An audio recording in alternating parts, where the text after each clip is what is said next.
Hello everyone, I'm Dalton Burdett. I'm Ryan Warner. And we are the Movie Nights. Well, some of them. If you're listening, it's because you want to hear our unfiltered, uncensored thoughts and opinions about the world of movies. We have a lot to talk about today, Ryan. Yeah, we do. Yeah, well, I didn't think we would, but then literally we had some breaking news even happen today. And also, Captain Marvel will be heard at the end. I found the audio from the fun stuff that died yesterday, so we're going to play the audio over a still image because we don't want to repeat ourselves because we're lazy. So I also can't remember what I said. Exactly. So. Yeah. See, that's why you have these sort of fail-safe options, you know? Yeah. Reading through files, recovered files for audio clips. It's always a good time. It's magical. It's a magical time, dude. The magical. magic of movies. That's what they say. All right. Coming up for us first is going to be something about a filmmaker that maybe you like or heard of. His name is Spielberg? No, Tarantino, Blarantino. What's the no? Oh, Tarantino. I can't believe you just said that. Oh my god, he's that guy. Everyone in film school knows that guy that's just obsessed with Tarantino for no reason. Like that's who he is. All right. In all fairness, I didn't go to film school. I haven't taken any film classes. I just love his films. So yeah, and I will say, from talking to you is much better than talking to the.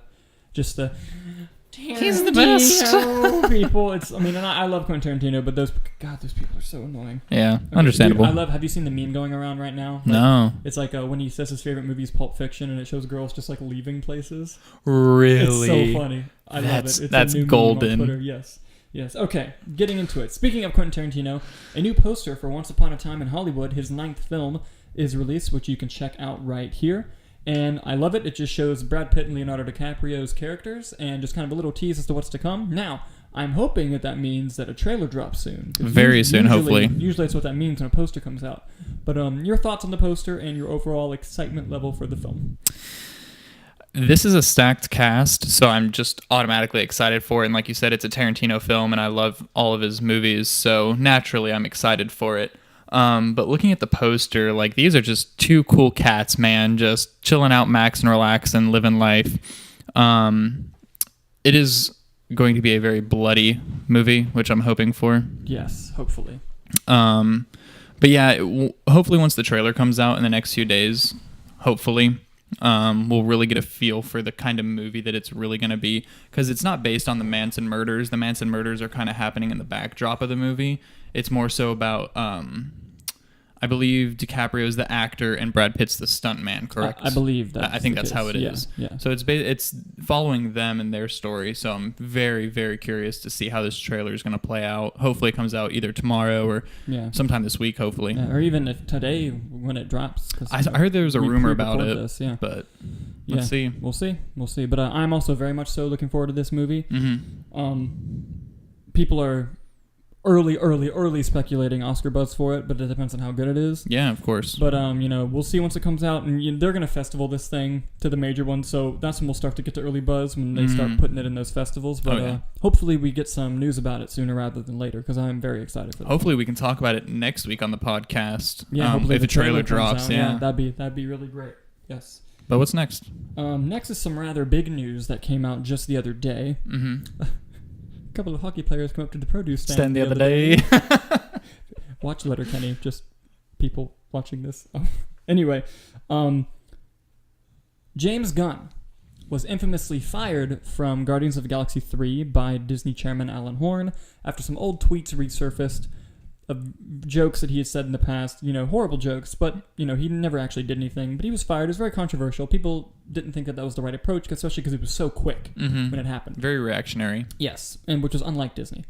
And surprisingly enough, they have retracted their decision, and James Gunn is returning to direct Guardians of the Galaxy Volume 3. Now, but you may think, wait, wasn't he directing Suicide Squad? Because we just talked about that last week. Yeah? Well, according to the report from Deadline, which is who broke the news, which you can look at right here, they're saying that Disney has agreed to let him finish Suicide Squad 2, and then he'll hop right over and do Guardians Volume 3, which I think is the coolest part of all this, is like they're letting someone do a DC, EU, if Suicide Squad's a part of it anymore, movie, and coming back to do an MCU movie. And the whole MCU family is happy that he's returning. You see several of the members tweeting like, hey, congrats, James Gunn, welcome back. And obviously Dave Bautista is very happy about that. And, I'm really, really glad that they were able to come to terms with that because I didn't like how they handled it the first time.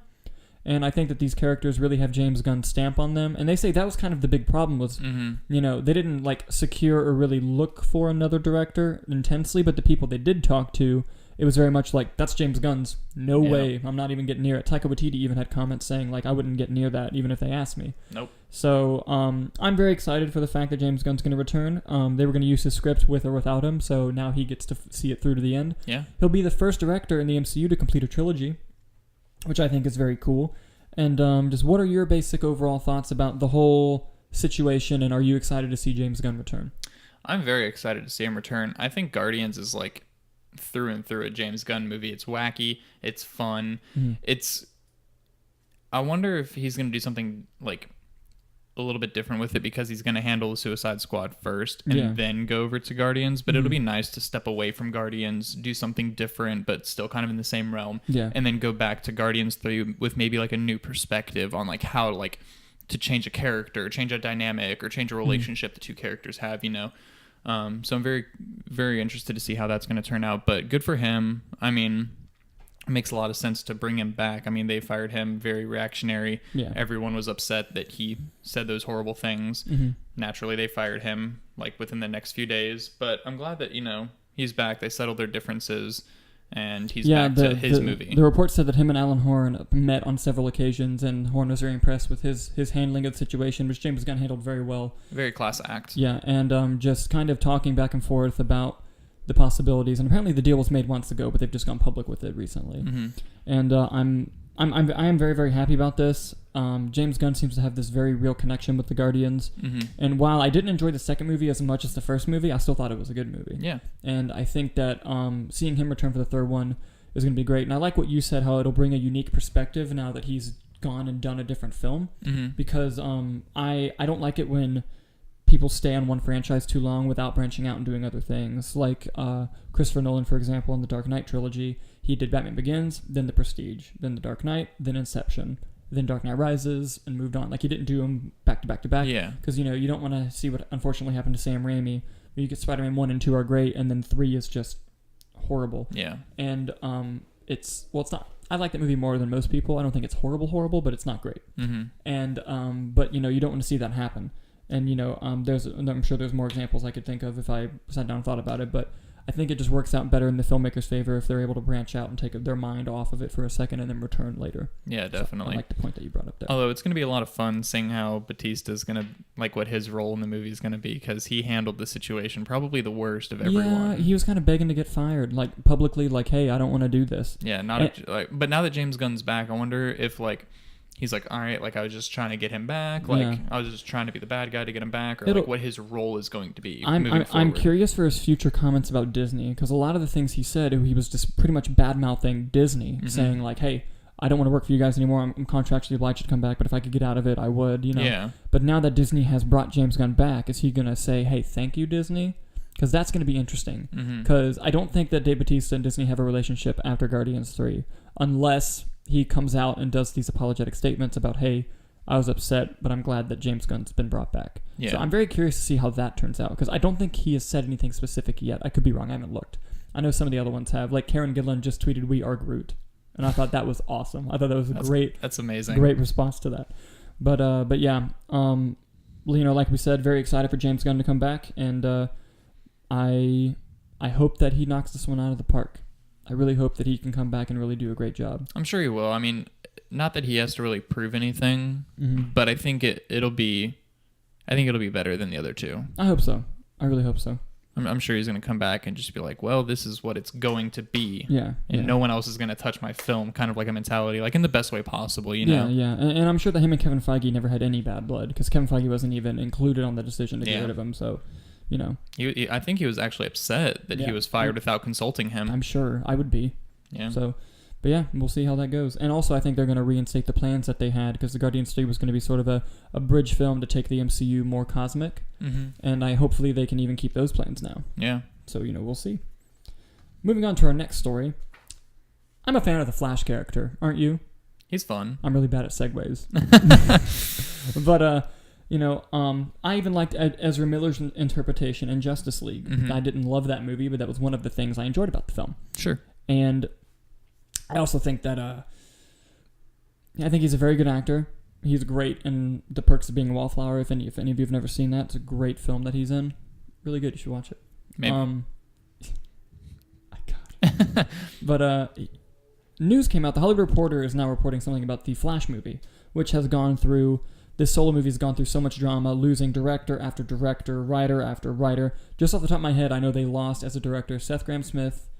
The guy who directed Dope. He even went to Comic-Con. I can't think of his name. I don't know. I'm losing it. I'm losing his name.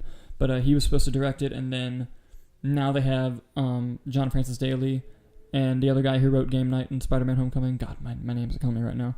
But those two are directing the movie. And apparently they have a version of the screenplay, which is a very lighthearted and fun movie, which is what DC and Warner Brothers have been going in that direction recently. Mm-hmm. Aquaman made $1 billion. Shazam has a lot of buzz going for it. And they're very, very happy with those results. And so naturally continued the trend. And they're going to try and make The Flash the same way. But Ezra Miller has issue with that. He wants it to be a darker story. And he really, really believes in the character that he sort of signed up for, I guess. Because, under Zack Snyder, it was a very different vision. Mm-hmm.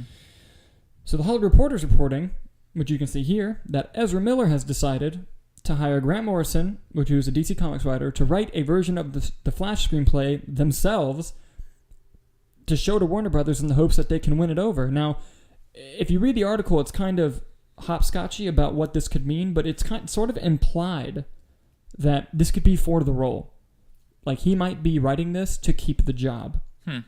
And which I think is very weird and strange that they're even giving him this attention and ability to do this. But a lot of people online have been speculating that this could be another Ben Affleck situation and that he actually quit and that they're using this PR spin to generate some buzz. To kind of let it die, and then announce that he's gone. Kind of like what they did with Ben Affleck for like over a year. But rip Affleck. Rip. We miss Batfleck a lot. But I'm hoping that they just kind of get their shit together, to be honest with you. It's really annoying. And this whole Flash thing, because I know Walter Hamada's trying to do a lot of things correctly with the DC movies. And he's just kind of, Shazam's going to be his first baby. So it's really going to be up to him regardless. But if it's true, if this is happening, I mean, I guess it's nice of him to give Ezra Miller a shot. But like, if all of a sudden Ezra Miller turns in a script and Warner Brothers is like, we love it, then the directors are going to be like, what the hell? We this is not set it for a different movie. Exactly. So this whole situation is just kind of fucked, to be honest. And I just want to get your take on it. What is your just overall thoughts on this entire story, this whack story? Well, I didn't read this story, but going off all the information that I've heard, it doesn't make sense as to why an actor has to write a script and produce a script to keep his job. I mean, it sounds very, very Ben Affleck-like. Yeah, it's very weird and fishy. Yeah.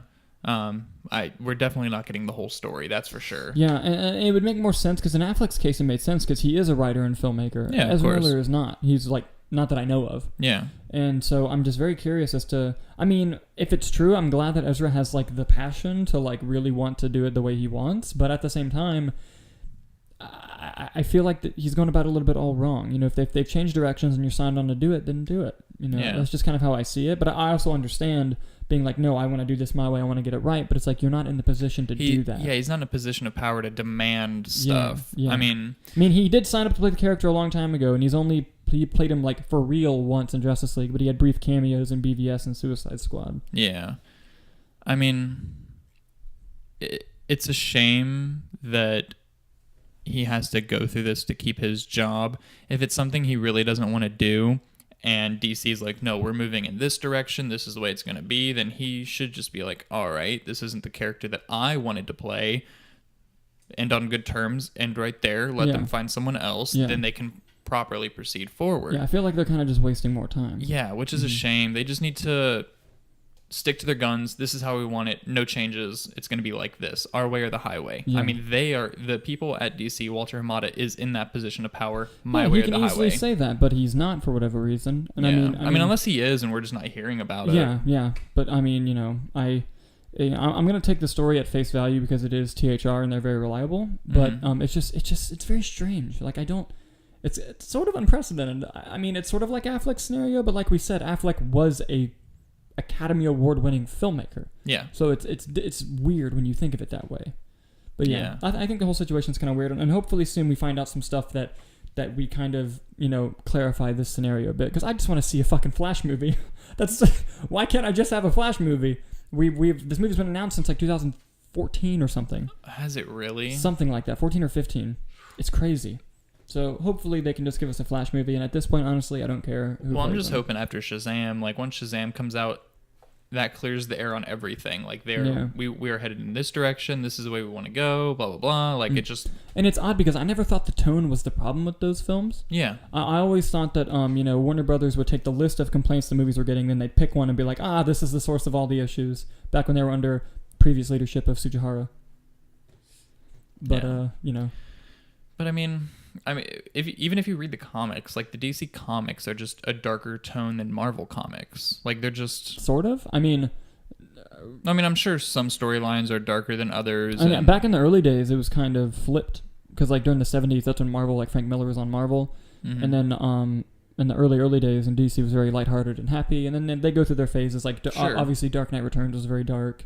And back and forth, but genuinely in the movies, in the beginning of the DCEU, it was more dark, trying to kind of replicate Dark Knight's success. But even then, that was Warner Brothers again being like, it was dark, so that's what made it successful. It's like, no, that's not what made it successful. It was just a decision that they made. Yeah.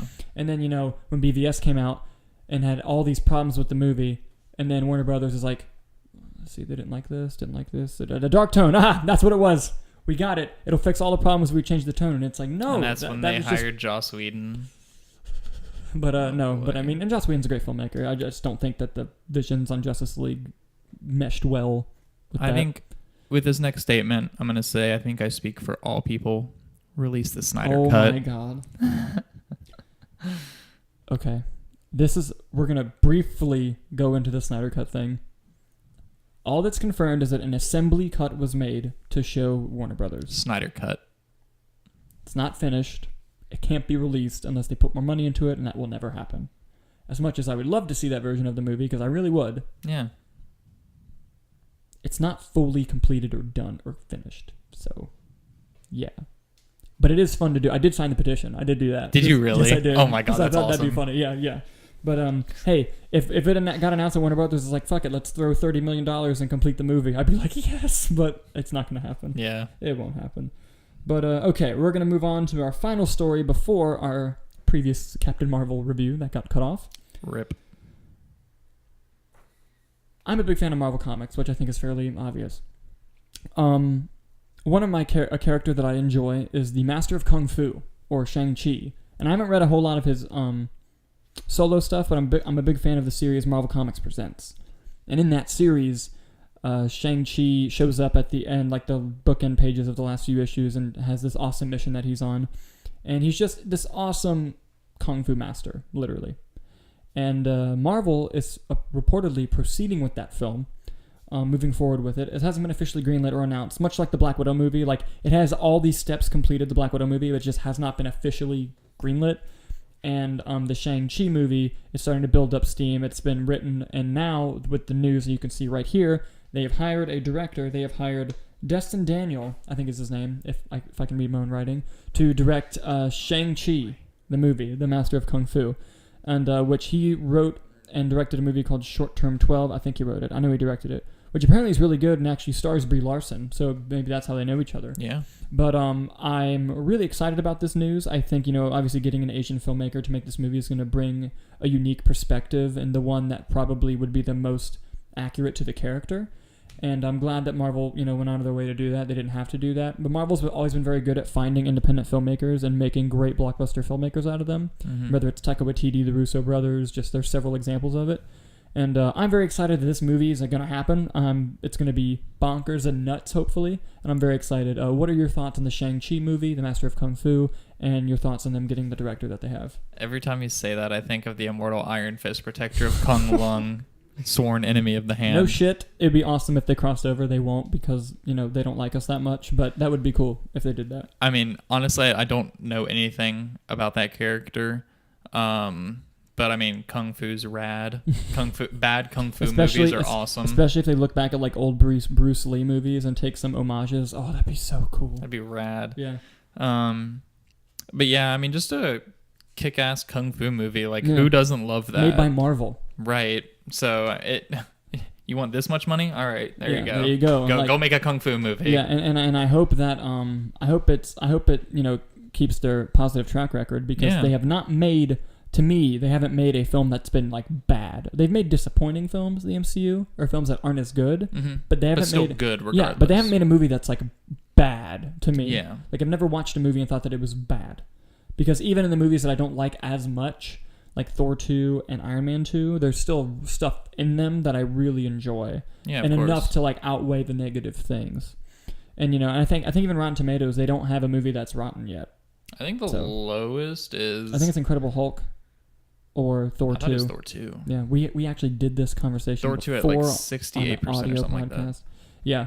But yeah, regardless though, I'm very excited about the Shang-Chi movie, and I think it's going to be great. I am really, really hoping that Marvel keeps up their awesome track record, because I love this time we live in of awesome comic book movies that everyone loves. Because there are people who've never read comics in their lives that are catching up on these MCU films and like are going to go see Avengers Endgame. Oh, it opens so soon. I saw that. But I'm really, really excited. And yeah, I think now we're going to go ahead and play the audio for you on our Captain Marvel review, unless you have something you wanted to add. Yeah. You know what we're missing from this week's episode of the podcast? What? Box office. Oh my god, I didn't even think about that. You saved my ass, dude. All right, give me the top 5 of the box office. Well, do you have a prediction on what came in first? I'll assume it was Captain Marvel again. I'll assume. Can I guess the number? Sure.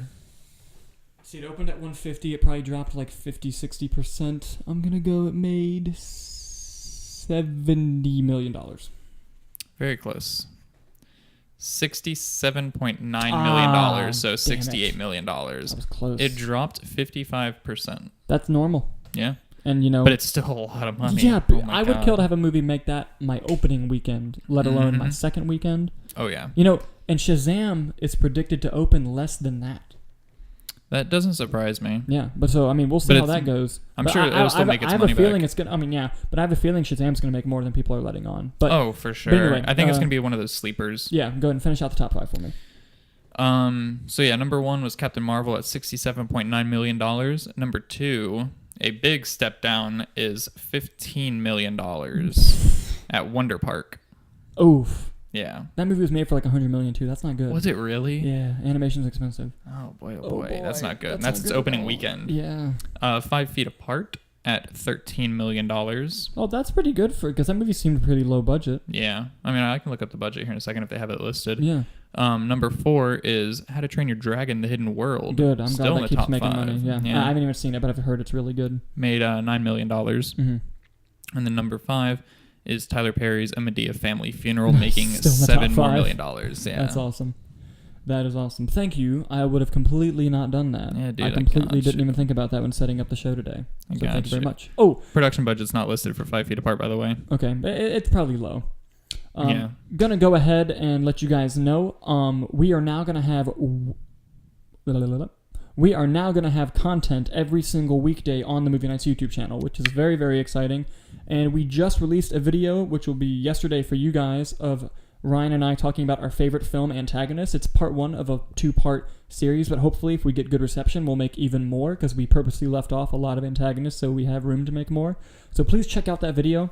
I also ask that you please follow us on Facebook, which is Movie Nights, Twitter and Instagram, which is @nights_movie.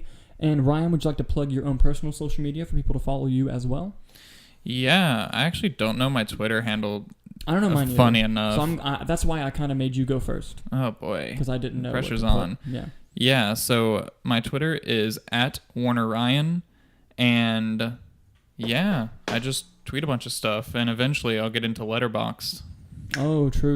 which Yeah, is also very fun social media for movie lovers. Yes, my Twitter is @BurdettDalton. My Instagram is just Dalton Burdett with no spaces. And yeah, Keeping that's it cool, man. Keeping it real cool. cool. And then pretty soon I'll upload I'll tell you guys my letterbox information as well. But yeah, thank you guys very much for watching, and we will see you next week. I'm going to go first. Yeah, for sure. And I'm going to give my opinions and thoughts about Captain Marvel. I think that Captain Marvel is a good movie. I think that it feels very much so like a Phase 1 movie, but not the best Phase 1 movie, but definitely not the worst Phase 1 movie either. I think that putting it at this place in the MCU, not in its setting in the movie, but just timing of it coming out, was an odd choice, and especially leading up into Avengers Endgame. But I think that this movie does a lot right. I think that Brie Larson is good in 95% of it. I think there are a couple times where, because I think it was a directing choice and an acting choice to have her kind of be out of it for a little bit because her character does have amnesia. But I think she's very good. About 25% of the action's good. The rest of it kind of sucks. But about 85% of the CGI is good, and then there's just some that's just like what that got approved. But again, I think the dynamic between her and Nick Fury, Brie Larson and Samuel L. Jackson was fantastic. I liked all the MCU Easter eggs that they had. The cat was adorable. I didn't like the first act very much. I thought that could have been its own movie. Like if they could have had a whole movie of her in space and then it ends with her landing in Blockbuster, and that could have been the end of the movie, and I think that would have been really interesting for like a sequel. But they kind of reduced what could have been a whole movie into the first act, and it felt kind of very rushed and quick, and I wasn't a big fan of the first part of it.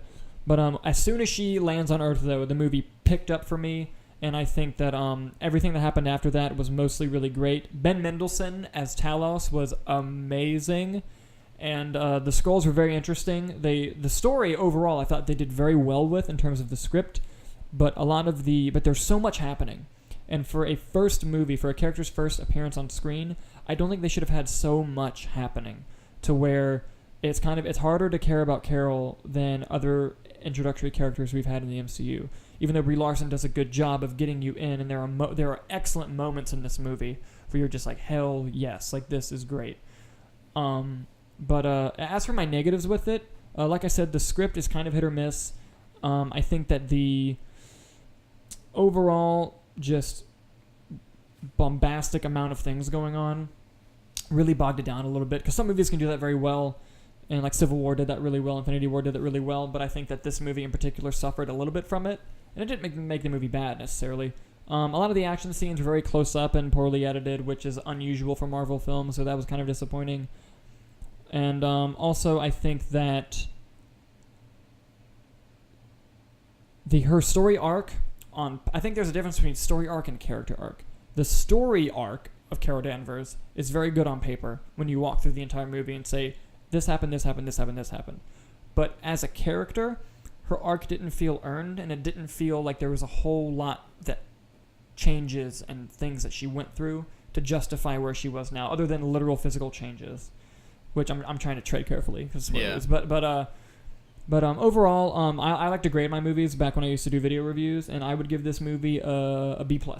So Captain Marvel gets a B+ for me. I think it's in the lower tier of MCU films, but definitely not the worst. And even then, Marvel hasn't made a movie that's been like bad yet. And so that's how I feel about Captain Marvel. I'm going to throw it over to my friend Mr. Warner. Your thoughts and opinions on Captain Marvel. Oh boy. I'd say you hit the nail on the head for majority of it. But definitely not.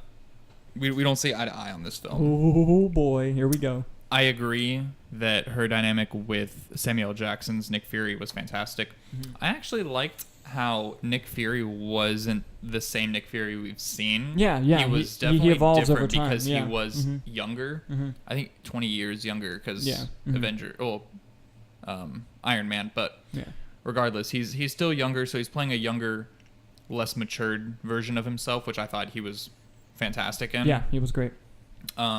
Coulson.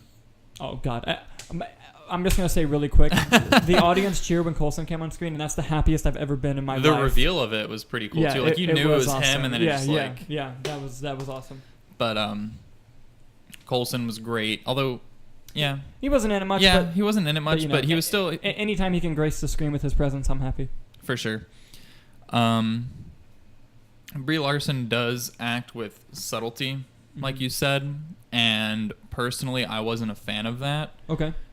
That's what really brought it down for me personally was because I found myself caring for other characters more than I cared for her character. Mm-hmm. And in my eyes, if I care more about all the other characters more than the lead title name character, then there's kind of a problem there.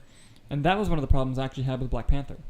Really? Even though I think Black Panther is a really, really great film. Like that, like I thought Killmonger was cool. I thought Okoye was cool. And I love Black Panther in Civil War, but in his own movie, I was like, he's kind of just there. Yeah. I mean, that was just, but sorry, I didn't mean to interrupt. No, you're fine. But that's how I feel about Captain Marvel. Yeah. Mm-hmm. She starts in one place, ends in one place. That's kind of what I was saying too. Yeah, but like on paper, like I can't spoil it, but like on paper, when you're talking about her story, a lot happens and a lot changes. Yeah. But her as a character, not really. And I will say that she does change through the movie, very subtly. Yeah. But it's not enough for me to get behind it. Mm-hmm. Whereas like other characters in the movie, you know their story, you know all these other characters' stories, you know that what they went through, you know what their end goal is, like for every character. And I feel like with the little amount of time that you learned that with those other characters was strange in that I cared more for them than Captain Marvel. Mm-hmm. But regardless, I still thought it was a good movie. It's not a bad movie by any means of the stretch. I haven't seen Thor Dark World yet, which I feel like I need to see. That way I can say I've seen every MCU movie. That's arguably the least good one. But I mean, it still has redeeming stuff in it. Yeah. I mean, I'll be the judge of that because, film's subjective. Yeah. But personally speaking, I think Captain Marvel is actually the weakest MCU movie that I've seen. Really? Yeah. Just because like every other, like I'd compare it to the first Thor movie. Okay. But it just wasn't working for me. Like the character, like the character connection. Yeah. Yeah.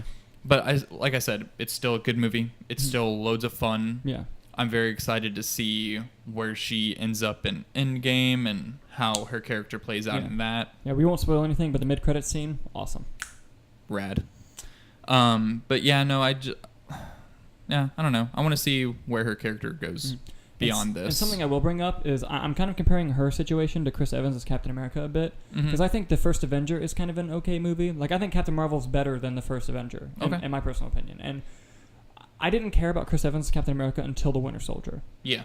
But you don't get that Captain America without the Captain America you had in the first one, right? And what you had in the first Avengers movie. Mm-hmm. And I think that Captain Marvel is going to be the character that they build throughout movies, and we're going to end up like fucking love her. Like I feel like that's going to happen, especially with what they tease of the future. And I'm very, very excited to see where she goes. But I think that they had a slight stumble, but overall, I enjoyed the movie very much so. Yeah. But. Yeah, I don't think it's a bad film at all. Yeah. And anyone who says that it's a bad film, I know people who are saying that who haven't even seen it, and it's like, no, you need to judge a film after you've seen it. Yeah, and also I want to encourage, if you did see the film and you didn't like it for reasons, then that's fine. Film is subjective. I celebrate whatever opinion you share, and you hopefully will celebrate whatever opinions I have about film, as long as they're, justifiable opinions. Yeah. Just as long as you're judging the movie based on the movie itself. I actually know people. I know someone who enjoys the Star Wars prequels more because the actors are more attractive. You know who you are if you're watching. So I won't even call you out. I don't. And, that's not a good reason to like a movie more. But I do know someone who likes the prequels better because they're really into politics. And they thought they were intrigued by the politics of the prequels. And it's like, okay, that's a reason. That is a valid reason. But, yeah. I mean, well, real quick, though, because I was thinking about the first act. While I agree with you that the first act wasn't the best of Captain Marvel, there were definitely some really cool elements. They were interesting. Really cool instruments. And I think that Jude Law's performance in the movie is really well done. Oh, I love Jude Law. He's great. And another thing that I'll say, and I won't say why, but it's very important that this movie establishes a relationship. It's platonic, but a relationship between Jude Law and Carol Danvers, and they didn't establish it well enough. Okay. And I can't get into why, because it's spoilery, but there would have been a big emotional payoff for certain situations if I felt like they were best friends. Does that make sense? Yeah. I would agree with that. Also, they wasted Ronan again. Didn't need to be in the movie. He was definitely in it a lot more than I thought he would be in it. And his character is far different than he was in Guardians. And he's also one of those characters, like, on paper, he's a badass character, but it didn't translate to the screen well. Like if you were reading the script for Guardians, and the Guardians 1, and you read in the script, this dude grabs the Infinity Stone himself, says, fuck you to Thanos, and goes to take out Xandar. You're like, that sounds rad as fuck. But then when you watch the movie, it comes across as very cheeky, and you don't believe it. Yeah. You know? So he's one of those situations where, like, on paper, he's rad, but on the screen, it didn't really translate very well. Mm-hmm. And it was unfortunate because I thought they might do some redeeming with him in this movie, but apparently not. They just Darth Mauled him. That's a good comparison. They did kind of Darth Maul him. Good job. Well, I think that's kind of it for the first video episode, dude. Yeah, it's been fun. It has. It's been a lot of fun. Do me a favor and go ahead and plug our social media for me. Facebook, like Dalton said earlier, is Movie Knights. Movie Nights with a K. Movie Nights with a K. The Instagram is movie_nights. And the Twitter is nights_movie. Yeah, one of them is backwards. Yeah, you'll find us. Yeah, we'll be there. Be there or be square. Do you know why they say that? Because if you're not there, you're not around. Jinx, you owe me a Coke. Dalton, know what happened. All right. I actually used that line in one of my first short films that you can watch on the Movie Nights channel. It's the one where Anthony is in the drama, and he actually has to, like, act. Oh, the one he loves? The one he just loves and he hates it, but it's not great, but it's okay. But I heard a click. actually put that in that movie. Oh, yeah. But anyway, I'll go ahead and round it off. Thank you guys so much for joining us and for watching, and please like this video and subscribe to us on our YouTube channel, Movie Nights, and we hope to see you soon. I think my camera died.